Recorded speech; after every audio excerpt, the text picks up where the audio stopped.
Hello everyone. Today we'll be learning about the topic of sound. That sounds a really interesting subject because it's all around us, even if we can't physically see it or touch it. Now to get started, can you think of some objects that make sounds, especially loud sounds? How do you think this happens? Now this could be sounds near your house, it could be on the way to school, it could be at home, it could be anywhere. Just think of a couple. Could be a bus, drill, anything that really gets a loud sound. Just think about how this might happen. Now, we've got some keywords for you to remember during this lesson.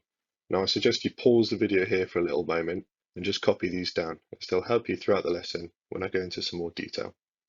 So we start with compression or compression.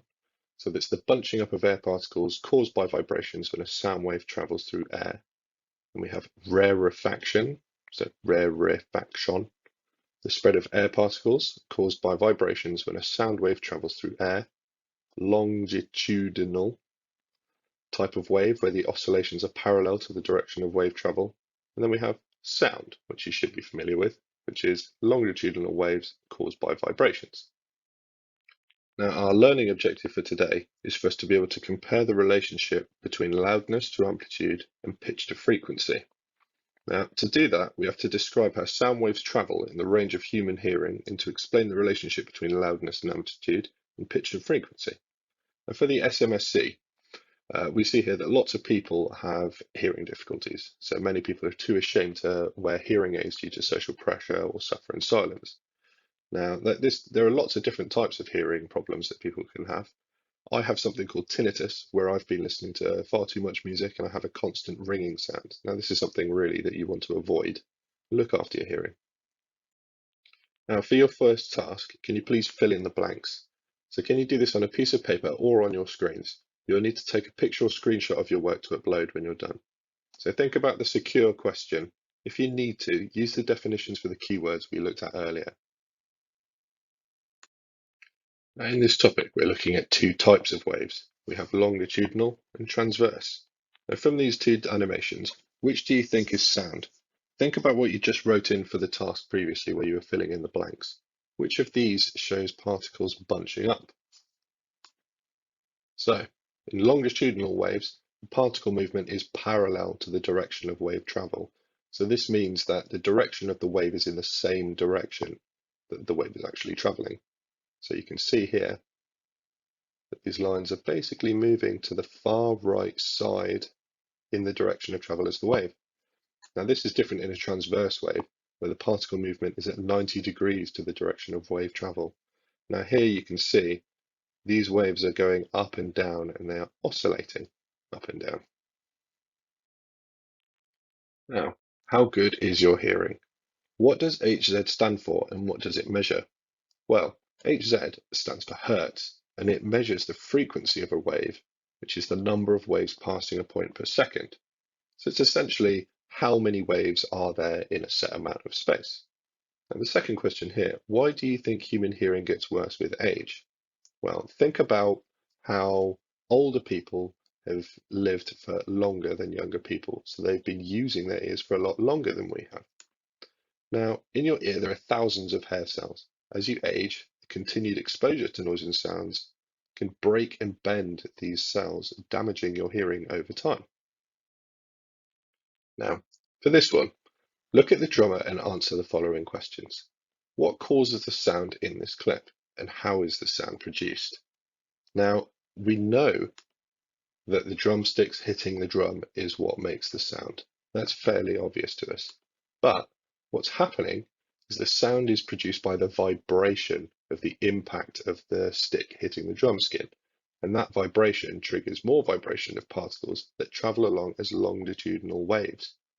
And now this question at the bottom here for mastered, why can we not hear sound in space? Well, what do we need for sound to travel? Particles. And what is space? Basically a big load of nothingness. It's empty, which means there's no particles to vibrate and transmit the sound. I like to think of it as being in a swimming pool. If you imagine you're in a pool and you try to splash your friends, what happens if the water suddenly vanishes but you still try to splash? Absolutely nothing, because there's no particles to push. This is the same concept. How sound travels. Now, we start off with an object that makes the sound. In this case, it's a guitar. or rather the guitar strings that are doing the vibrating. So, number one, an object makes a sound by vibrating. Number two, we think about the air molecules. So these vibrations from the guitar then pass through the air by making the air molecules vibrate. This in turn reaches the ear and is picked up by the tiny little hair cells that we mentioned that are in the ear earlier. This then sends a signal to the brain where we process the sound and voila, we can hear. Now, an oscilloscope is an interesting word. It comes from the word to oscillate, which means to move in a rhythmic fashion backwards and forwards. But an oscilloscope is a laboratory instrument commonly used to display and analyze the waveform of electronic signals. As we can see, a loud sound has a larger amplitude. A small sound, or a quiet sound rather, has a smaller amplitude. So what we can tell from this is that the larger the value on the y-axis, the larger the amplitude and the louder the sound. Similar to the previous slide, still looking at oscilloscopes, where we have a low-pitched sound compared to a high-pitched sound, the difference here is the number of waves that you can see. So the greater the number of waves across the oscilloscope trace, the higher the frequency and the higher the pitch. So where we were looking at the y-axis just now, we are now looking at the x-axis. For this task, please complete the sentences and then screenshot or take a picture of your work and upload it. It should be very simple. On this slide, we have some exam questions. These are multiple choice. You can choose between A, B, or C, and sometimes more than one. Please write these down and then take a picture or screenshot your answers and upload them. On this slide, I've asked you to draw a cartoon to show why sound cannot travel through the vacuum of space. Now, remember what I've mentioned about space and how it is basically just one big empty space. Well, it's in the name. Now think about what is needed for sound to travel. Think of the medium and then draw a small cartoon just to show why sound cannot travel.